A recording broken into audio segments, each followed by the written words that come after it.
Mareykanka oo qayb ka ah dalalka la dagaalama Al-Shabaab ayaa haatan sare u sii qaadaya dagaalka ka dhanka ah kooxda Al-Shabaab ee fadhigeedu uu yahay dalka Soomaaliya.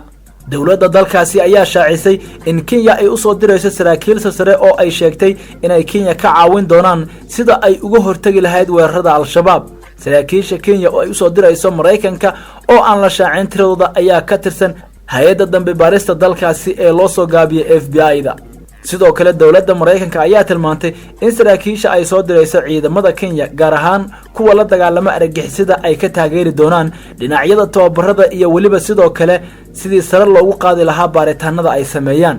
Kenya ayaa sidoo kale ku dhawaad 50 sarkaal oo ka tirsan ciidankeeda u dirtay dalka Mareykanka kuwaasi oo tababar muhiim ah ku soo qaadanaya macadka tababarada ee hay'adda FBI-da oo ku yaala gobolka Virginia ee dalkaasi kaasi oo soconaya 3 bil.